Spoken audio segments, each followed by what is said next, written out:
This morning we're going to look at Job week 6. We're going to be reading from chapter 1, verses 13 through 22.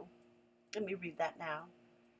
Now on the day when his sons and daughters were eating and drinking wine in their oldest brother's house, a messenger came to Job and said, "The oxen were plowing and the donkeys feeding beside them, and the Sabaeans attacked and took them. They also slew the servants with the edge of the sword, and I alone have escaped to tell you." While he was still speaking, another came and said, "The fire of God fell from heaven and burned up the sheep and the servants and consumed them, and I alone have escaped to tell you." While he was still speaking, another came and said, "The Chaldeans formed 3 bands and made a raid on the camels and took them, and I slew the servants with the edge of the sword, and I alone have escaped to tell you." Well, he was still speaking. Another came and said, "Your sons and your daughters were eating and drinking wine in their oldest brother's house, and behold, a great wind came from across the wilderness and struck the 4 corners of the house, and it fell on the young people, and they died, and I alone have escaped to tell you." Then Job arose and tore his robes and shaved his head, and he fell to the ground and worshipped. He said, "Naked I came from my mother's womb, and naked I shall return there. The Lord gave, and the Lord has taken away. Blessed be the name of the Lord." Through all of this, Job did not sin, nor did he blame God. Some things jump right out at me at this week's reading. The Lord can place a hedge of protection around us, Job 1:10. Here we see that there is protection around Job, his house, and all that he has on all sides. That is a great deal of protection. Clearly, Satan cannot penetrate this hedge. The Lord has blessed the work of his hands, and increase is a word that Job is familiar with. There are limits to Satan. Just as water is told where to stop, Satan is given limits. God defines parameters, not Satan. In looking at all of Job's losses, seemingly happening very quickly, we see that Satan starts with his stuff, his possessions. First, his oxen, 500 pairs, and donkeys, 500 females, were stolen by Sabaeans. They're from southwest Arabia. All his servants were killed. While this was being reported, the sheep and the shepherds fell prey to lightning. Imagine that storm. That would kill 7,000 sheep. While this was being reported, Chaldean raiders, a region north of the Persian Gulf, stole his camels, 3,000, killed the servants. While he was still speaking, 7 sons and 3 daughters were eating when the wind hit. On all 4 corners of the house, all of his children were lost. This appears to be Job's breaking point. He stands up and he tears his robes and he shaves his head in grief. Job does not hide his feelings that this last report sends him over the edge. Clearly, this man loved his family, was a faithful father, praying for his children daily. God created us and created our emotions. Job is grieving here. It is not wrong to grieve, to express great sorrow as Job did. If you have experienced a great loss or a disappointment, even a heartbreak, it is okay to admit your feelings to yourself and to others and to grieve. It's interesting to me to see that the attacks that Satan uses here, he manipulates entire armies of men, the Sabaeans and the Chaldeans, to fulfill his purposes. It would appear that there's some degree of manipulation allowed to Satan in the weather. Lightning hits the sheep and the great winds destroy his family. We know that God is aware of this attack launched upon his servant. It is interesting that we are allowed to see this intimate glimpse into heavenly realms and see into the inner workings of heavenly chambers. We are given a great deal of information on the limits and the workings of Satan and the protection and the faithfulness of our God. We also see that God uses tests and trials to refine us. Thinking back in my life, I've learned more about myself and more about the character and the nature of God during my trials. There's so much to learn and to refine in us during these trials. I know that He is always calling us higher and deeper. Trials for me have offered me places to refine my character and search after His ways. Rather than pointing fingers and blaming others, what if we look within and see what God is showing us about ourselves?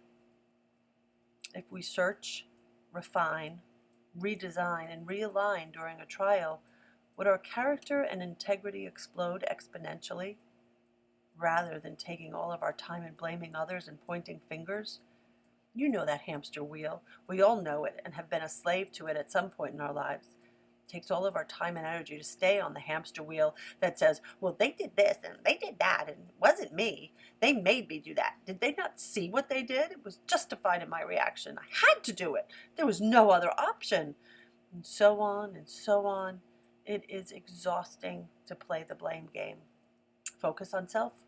Make sure that your backyard is in order.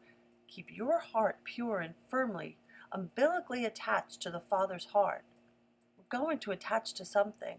We're going to attach to the heavenly views, the Father's heart, or we're going to attach to worldly views. Attach umbilically to the Father's heart. That doesn't mean that people don't hurt us and that we aren't sometimes the recipient of the short end of the stick. Unfairness, bitterness, jealousies, all hit upon our shores. But if we look within first, for as long as it takes to search our own heart and search our own motives, if we seek to realign with His character and nature, when all our soul searching is done, we get to offer forgiveness to others and heal through His strength and power.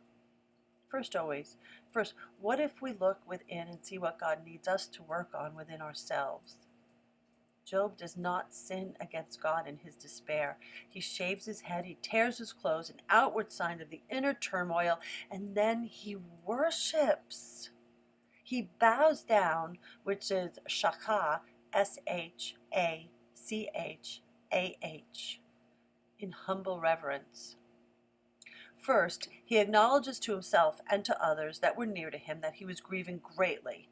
And then he humbly prostrates himself before the Lord. He pays homage to his God.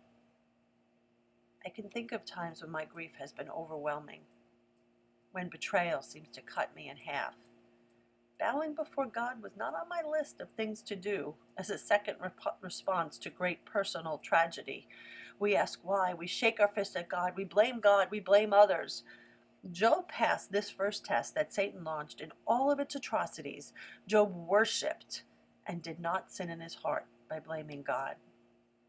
That is a powerful sentence, Job 1:22. Quote, in all of this, Job did not sin by blaming God. Have you ever thought about blaming God as sin? When tragedy befalls you, have you sinned with your lips against God? Have you sinned in your heart against God? What would be different? What would be a different way to look at grieving, at hurt, at loss? Let's look at it as Job enters into his grief. He says, naked I came from my mother's womb, and naked I shall return. We cannot take anything with us. If we lead lives with our hands clenched into fists, holding on to everything that we have, our hands and our hearts are not open to receive the bountiful blessings and people that the Lord has for us. Job here seems to realize that all of the stuff is in vain. There is no security in our possessions or in our position. Quote, the Lord gave and the Lord has taken away. Job realizes that God is the source of all things and accepts in humble submission that sometimes we don't understand the why things happen. To fight with God, to keep our eyes fixed on the past, closes any and all opportunities that He has presented in our now. Sometimes things don't make a bit of sense and the world seems cruel and unfair. Job does not blame God. Here he seems to give God his faith that the Lord has chosen to take away, and Job accepts it. He does not lash out at God. He doesn't curse God. He does not compromise his character or integrity. He grieves without sinning. Blessed be the name of the Lord. Through the loss of everything, he holds the name of God as blessed within his heart and within his lips. God knew Job. Job knew God. Job showed up every day to offer sacrifices and to pray. Job could stand on the firm ground of his faith and his relationship when times got tough. We have to know God in the good times if we're going to draw from Him and live within the shadow of His wing in the hard times. Many times in trials, we find God. Many times in trials, we grow stronger in our relationship with Him. Many times in trials, He refines our character. There is dignity in the trials when one faces them, through God, with God, drawing into Him and not losing oneself in the trial. Dignity in the suffering. Who would have thought? Quote, in all of this, Job did not sin by blaming God. In all of this, Job continued what he already knew. He drew into God. His God was not a genie in a bottle that dispensed riches, power, and position. His God was the living God who he knew and he had relationship with. In the trial, as it exploded around him, he drew into the one safe place he knew, his God. Is God your safe place? Do you remember a time when you could not understand what was happening around you? How do you face those trials? How would you like to face trials in the future? As I was praying over this week, I kept hearing Psalm 100. Enter his gates with thanksgiving and his courts with praise. Give thanks to him and praise his name. Psalm 100, verse 4. His ways are not our ways. His designs and purposes are for our greatest good, though we may not understand it at the time. Though it feels like betrayal and loss, he will work all things out for good. If we enter into his courts with praise, we are blessing his name with our hearts and with our lips. Our journey of blessings is more than a documentation of his blessing. It is a diving into the deepest ocean and losing ourselves in his love. It's breathing him in so that we know his character and his nature. It is acknowledging him for all things, an omnipresent, omniscient God that died so that we might live in abundance. That's our God. That's his love. That's who Job knew his God to be. May we all experience God in this fashion. That's it for Job week 6. I hope you have a great week. I hope you enjoy the lesson. Please let me know if you have any questions. Shoot me an email or leave a comment below and I will get back to you as soon as I can. Be blessed.